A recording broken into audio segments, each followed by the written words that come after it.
You know that ache you feel scrolling endlessly for something that hits like Saturday morning cartoons used to?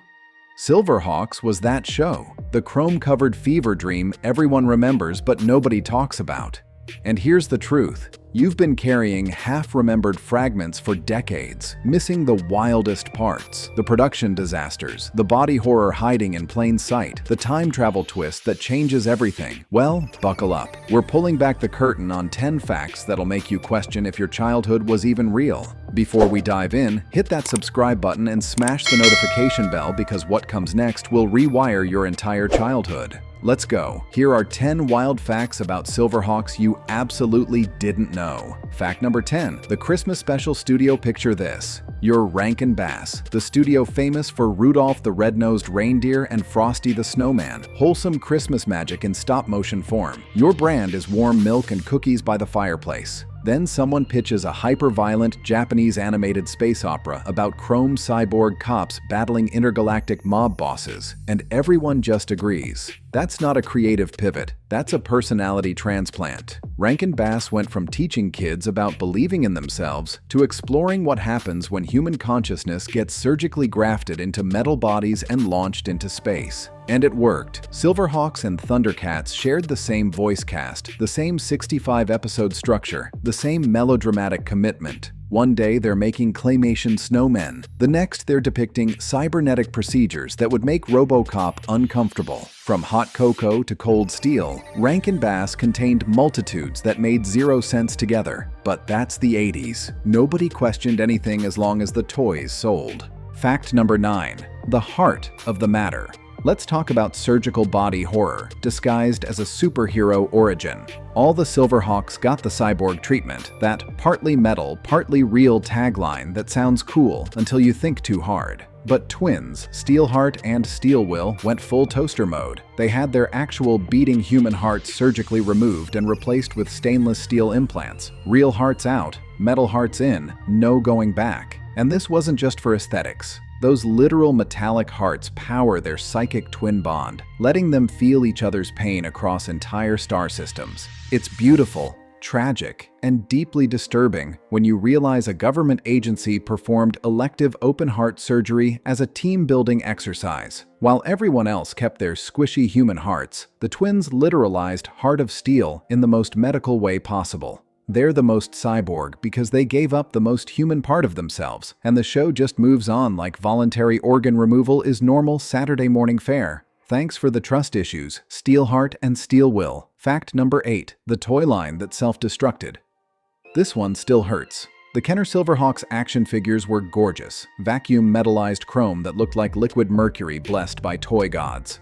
When light hit them right, they looked genuinely futuristic. Kids lost their minds. Parents opened wallets. Christmas 1987 was chrome-covered bliss. Then the chrome started flaking off, peeling away like sunburned skin, revealing sad, clear plastic underneath. The more you played, the more you loved them, the faster they destroyed themselves. It was watching your favorite toy commit slow-motion suicide. Kenner accidentally created the most fragile toy line in history.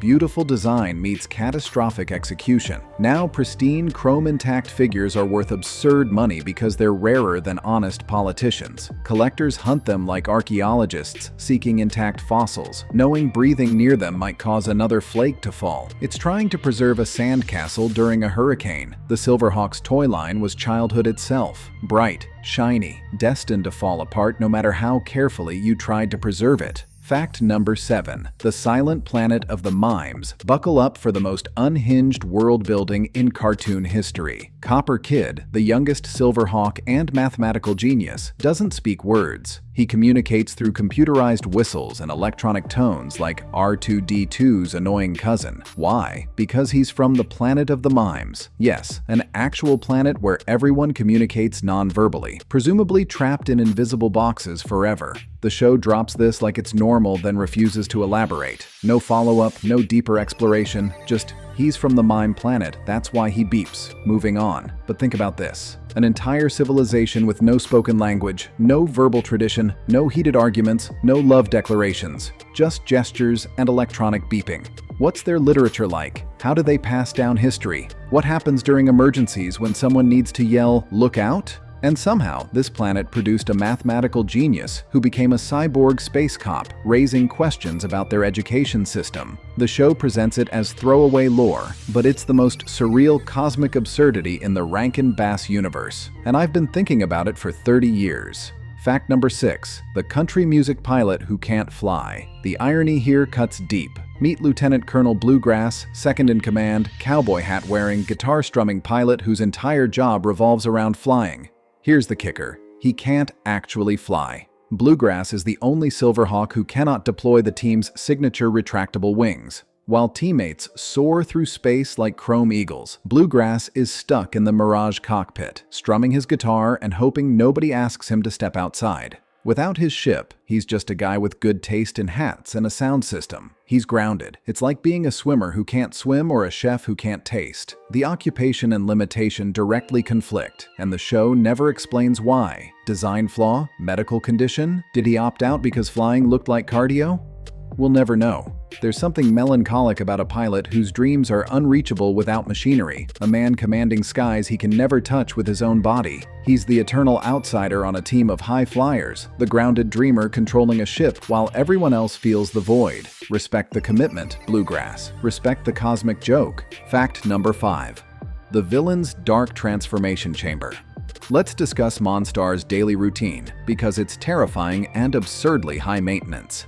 Every episode, Mon Star starts as a normal-looking mob boss, then transforms into a spiked armored behemoth. Here's what nobody tells you. It's not magic, it's technology. Specifically, a dedicated machine called the Transformation Chamber, operated by his minion Yes Man, powered by the Mon Star of Limbo. This is industrial process. Mon Star schedules appointments in his evil facility, stands there while his underling flips switches like operating a demonic tanning bed. Might, muscle, menace requires technical support and equipment maintenance. Imagine being so committed to your villain brand, you built an entire laboratory just to look scarier before work. That's dedication. That's also weird when you realize Mon Star is useless without his tech team and cosmic battery. Strip away the chamber and Mon Star, he's just a regular mob boss with good marketing. He's the Instagram influencer of intergalactic crime, 90% presentation, 10% substance, 100% dependent on his ring light of doom.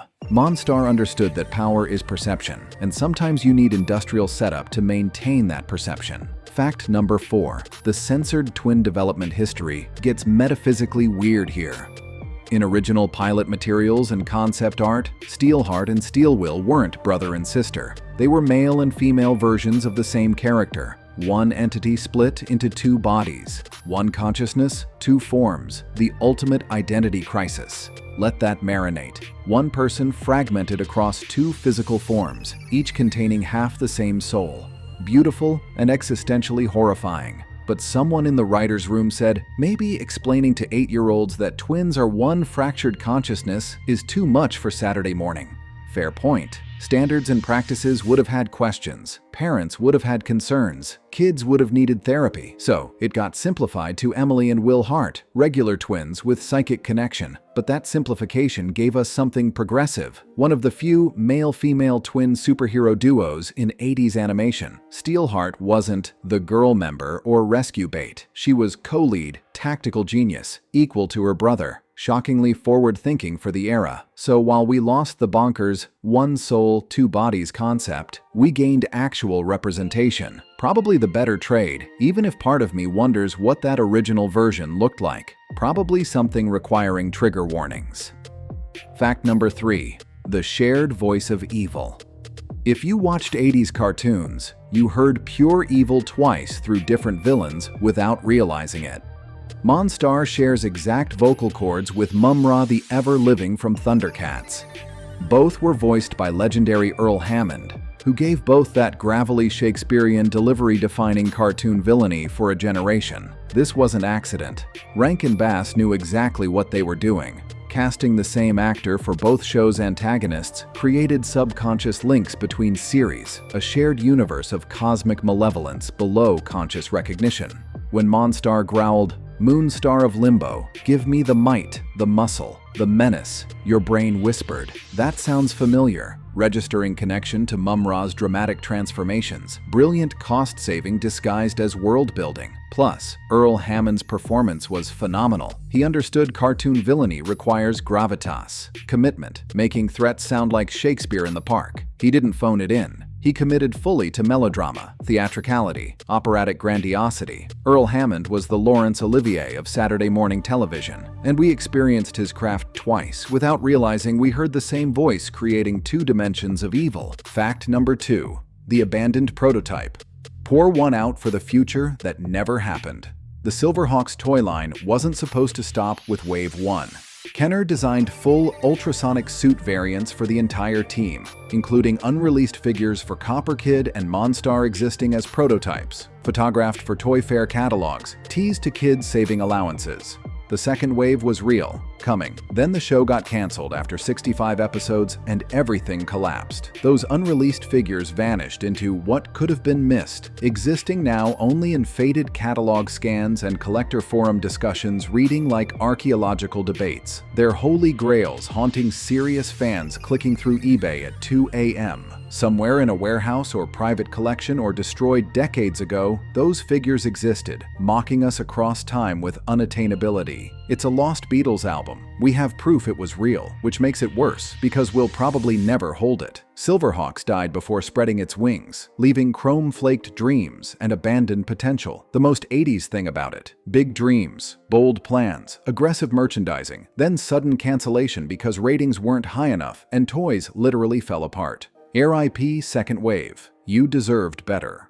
Fact number 1. The Time Warp Secret. Here it is. The revelation rewriting everything you knew about SilverHawks, turning fun space adventure into something darker and infinitely more tragic. The SilverHawks didn't just travel to Limbo Galaxy like a cosmic road trip. The journey required cryogenic stasis for 500 years. 500 years. They left Earth in the late 20th century, our time, and woke up in year 2486. Their people displaced across time, temporal refugees fighting a war in an era they were never meant to see. When Quicksilver, Steelheart, Bluegrass opened their eyes in the future, everyone they knew was dust. Families, friends, childhood homes, favorite restaurants, the music and culture that shaped them, all gone. Centuries gone. The show never addresses this existential horror. They're not just cyborgs, they're time travelers who volunteered to erase themselves from their timeline. They're protecting a civilization they have no cultural connection to,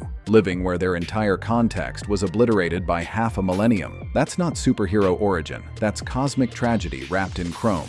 It reframes everything. Every mission, every battle is underscored by unspoken grief. They're ghosts of the past pretending to be future heroes, warriors out of time protecting a world that isn't theirs and never will be. We watched Saturday mornings, eating cereal, oblivious we were witnessing meditation on loss, displacement, sacrifice. SilverHawks wasn't a Thundercats knockoff. It was about what being human means when everything human gets stripped away, including your place in history. These characters volunteered to become anachronisms, living fossils serving a future they can never belong to. That's profound. That's way too sophisticated for a toy commercial. Yet there it was, hiding in plain sight while we focused on chrome and wings and missed the tragedy. So there you have it.